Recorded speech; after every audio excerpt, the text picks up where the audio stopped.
Você conhece a história de Robert Pinton? Muitas mulheres começaram a desaparecer em Vancouver, no Canadá, nos anos 90. Quero deixar você ciente que essa história é profundamente perturbadora. Portanto, gostaria de emitir um aviso sobre o conteúdo sensível. Sejam bem-vindos a mais um vídeo da Noite Misteriosa com Gueno. Eu me chamo Kleber Gueno. Se você ainda não é inscrito no nosso canal, se inscreva agora mesmo, deixa seu like, compartilha com seus amigos que também gostam desse tipo de conteúdo. Lembrando, vou deixar os créditos na descrição desse vídeo.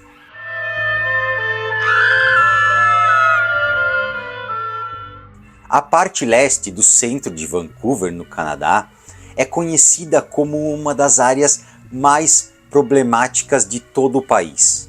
Não há outro lugar tão desafiador no Canadá como esse.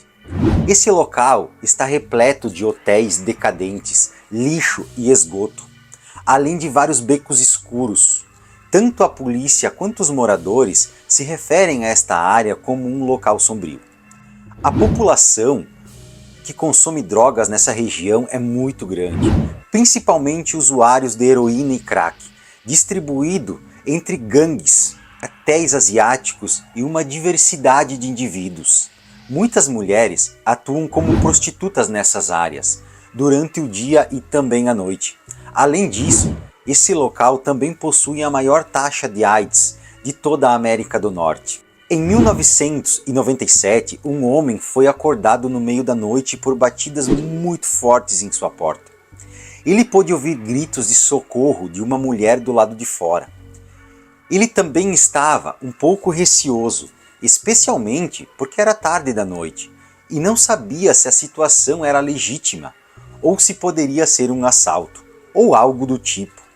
Com cuidado, ele abriu a porta e descobriu que a mulher havia sido esfaqueada no estômago. Ela estava sangrando muito, e de forma curiosa, ela tinha uma algema presa em um de seus pulsos. Ele pediu que ela entrasse em sua casa. Enquanto isso, ele ligou para uma ambulância para levá-la ao hospital mais próximo. Seu nome era Andrea Esther e ela era uma prostituta naquele bairro. Ela foi encaminhada para um atendimento médico.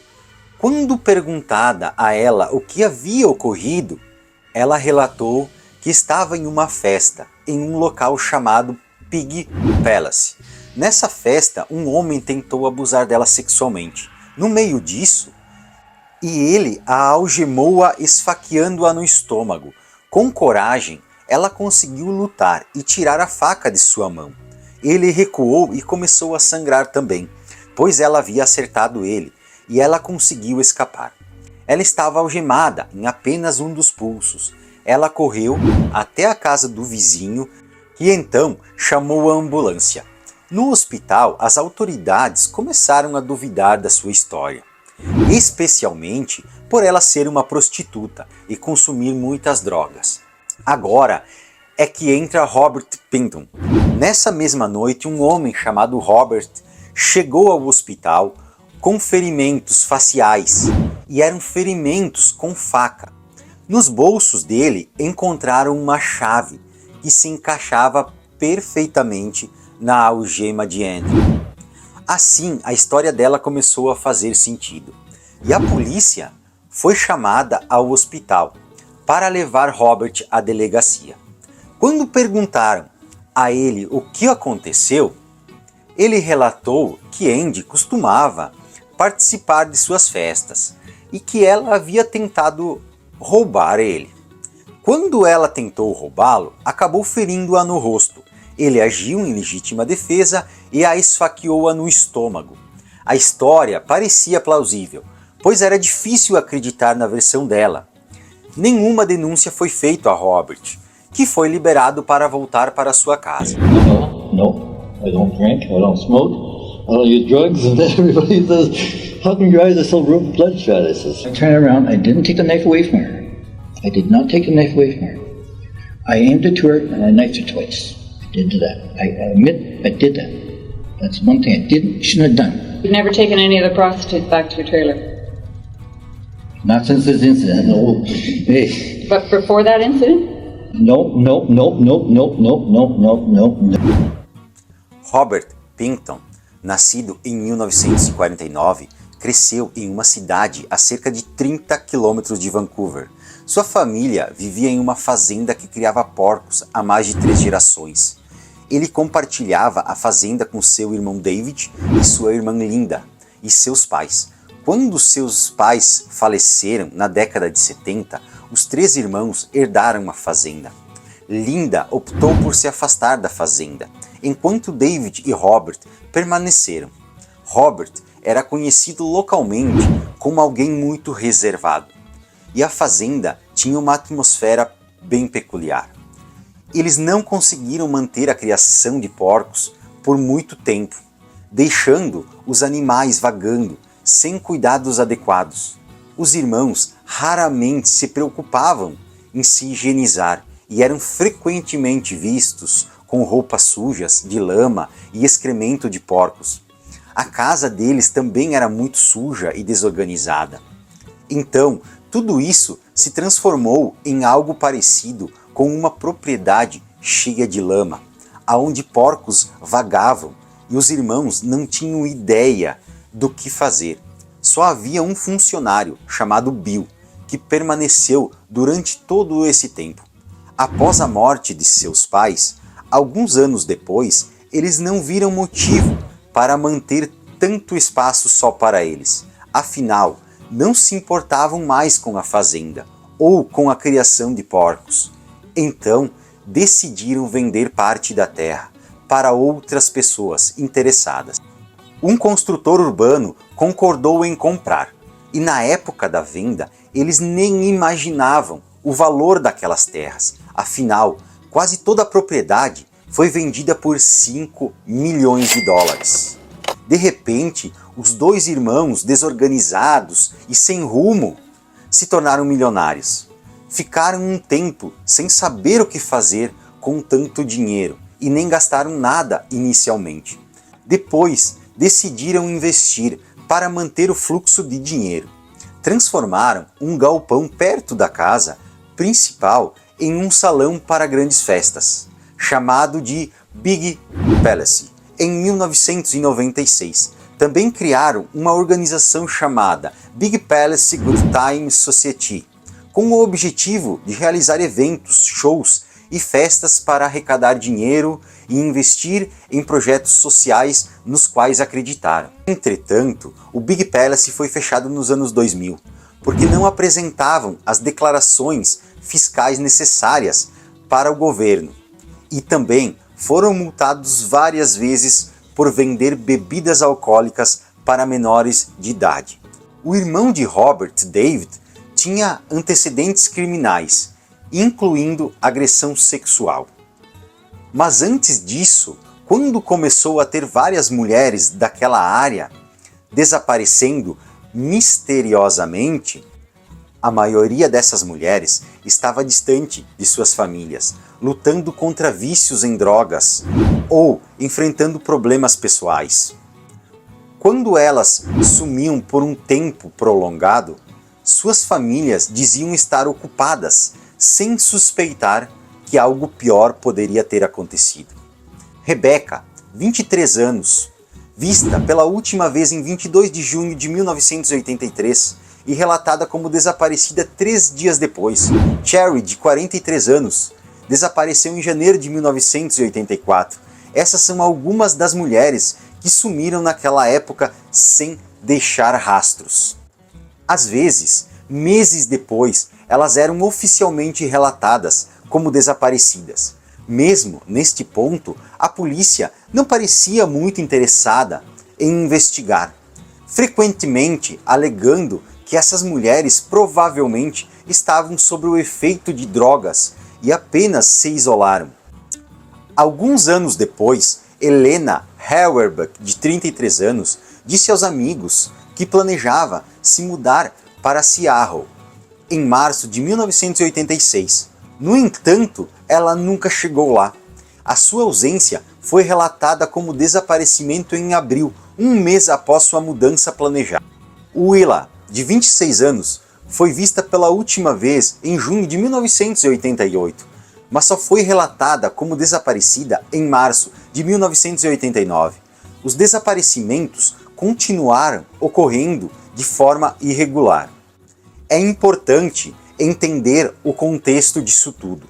As festas do Big Palace se tornaram muito famosas, atraindo cerca de 2.000 pessoas por noite, principalmente motociclistas viciados em drogas, prostitutas. Robert costumava visitar aquela área de Vancouver, levando restos de carne de porcos da fazenda para a reciclagem. No entanto, também aproveitava a oportunidade para recrutar mulheres, oferecendo-lhes dinheiro, bebida, drogas e comida, em troca de participação nas festas, pois precisava de pessoas para frequentá-las. Isso atraía homens para as festas e Robert e David lucravam com tudo isso. O incidente envolvendo Andy, que foi hospitalizada com ferimento no estômago, ocorreu cerca de 1 ano depois do início das atividades do Big Palace. Após esse episódio, Robert foi liberado e retornou à fazenda, enquanto seu funcionário Bill começou a ficar desconfiado disso tudo. Ele tinha conhecimento da situação em que as mulheres estavam desaparecendo. Ele sabia que Robert frequentava aquele bairro com regularidade. Por vários meses, essa ideia o perturbou, mas ele estava incerto sobre o que fazer, considerando que ele era empregado de Robert. No entanto, ele decidiu tomar uma decisão, uma medida corajosa, e denunciou a suspeita à polícia. Ele alegou que Robert poderia estar envolvido nos desaparecimentos de algumas das mulheres. Além disso, ele mencionou que uma convidada da festa relatou ter visto um grande número de roupas femininas e várias identidades estranhas de mulheres dentro do trailer de Robert. O Bill falou o nome da convidada que denunciou. Isso foi compartilhado com a polícia, mas ela estava com muito medo para testemunhar. Sem o testemunho dela, a polícia não conseguia obter um mandato de busca para investigar aquela propriedade. Os anos se passaram e somente em 2002 algo significativo realmente aconteceu. Outro funcionário que estava na fazenda, trabalhando temporariamente, relatou ter visto armas ilegais dentro do trailer de Robert. Com base neste testemunho, a polícia obteve um mandato de busca para investigá-lo. Durante a busca, a polícia encontrou não apenas armas, mas também vários itens relacionados a mulheres desaparecidas. Robert foi preso, mas pagou fiança e foi liberado sob vigilância, com restrições de acesso à fazenda, enquanto a polícia continuava as buscas. Um detalhe muito bizarro dessa história é que as festas ocorriam no antigo matadouro da fazenda, que não estava mais em uso para criar porcos. O lugar era muito macabro, com ganchos pendurados e o chão manchado de sangue. Realmente, o lugar era muito perturbador. A polícia descobriu sangue de uma das mulheres desaparecidas no matadouro. Finalmente, Robert foi preso por assassinato. Mas a polícia ainda não sabia a extensão de seus crimes. Eles tinham encontrado muitas evidências relacionadas a várias mulheres desaparecidas na fazenda dele. Então, a polícia precisava descobrir tudo o que havia acontecido lá. Robert foi colocado em uma cela com outro detento, que na verdade era um policial disfarçado. Durante uma conversa, Robert confessou chocantemente ter assassinado 49 mulheres ao longo dos anos e planejava chegar a 50 vítimas. Ele utilizava seringas com anticoagulante para matá-las e contou que para se livrar dos corpos, ele usava uma planta de reciclagem animal. As mortes começaram em 1991, mas aumentaram significativamente a partir de 1995, quando as festas do Big Palace começaram. O método de operação de Robert era atrair mulheres para as festas, levá-las para o trailer, algemá-las, injetar anticoagulante, estrangulá-las e em seguida processar os seus corpos no matadouro da fazenda. Semelhante ao que ele fazia com os porcos quando a fazenda ainda estava em uso. Ele guardava as partes que ele achava melhor e o restante ele jogava para a reciclagem. Basicamente, essa planta tem a capacidade de transformar os restos de animais, e nesse caso, restos humanos, em uma substância gelatinosa, que são usadas para produtos cosméticos e doces. Isso significa que os restos dos corpos das mulheres foram usados na fabricação de produtos, sem que as pessoas soubessem que eram restos humanos, tornando essa história ainda mais chocante e macabra. Além disso, ele também misturava as partes das mulheres com carnes de porco para fazer salsicha e linguiça. Essas salsichas eram distribuídas em festas para os vizinhos, lojas locais, até mesmo em orfanatos. Posteriormente, a investigação policial descobriu os restos de 25 mulheres na fazenda. Embora não tenham encontrado evidências claras de assassinato para todas elas, no entanto, foram encontradas evidências suficientes para condenar o Robert por 6 casos, resultando em prisão perpétua. Até hoje, ele está detido, enquanto os irmãos Bella e David não foram formalmente acusados de envolvimento em nenhum dos crimes. Não conseguiram afirmar com certeza se o irmão dele, David, estava ciente do que estava acontecendo ou se ele teria algum envolvimento, uma colaboração com tudo isso. O que temos de evidência é que o responsável principal era Robert. É possível que David estivesse envolvido em outros crimes relacionados ao Pig Palace, mas não está claro se ele estava ciente dos assassinatos das mulheres. Se os policiais tivessem descoberto algum indício de que ele teria participado, provavelmente teriam incriminado ele também. As festas no Big Palace já haviam terminado antes da prisão de Robert, mas tudo indica que ele já era um psicopata obcecado por matar mulheres, mesmo antes de usar as festas como uma maneira de atrair as vítimas e continuar seus crimes, sem ser detectado por tantos anos. Lamentavelmente, essa história é extremamente triste e ainda mais doloroso que não puderam confirmar todos os crimes e a identidade de todas as mulheres que sumiram. Deixem seus comentários do que acharam dessa história macabra. Até o próximo vídeo.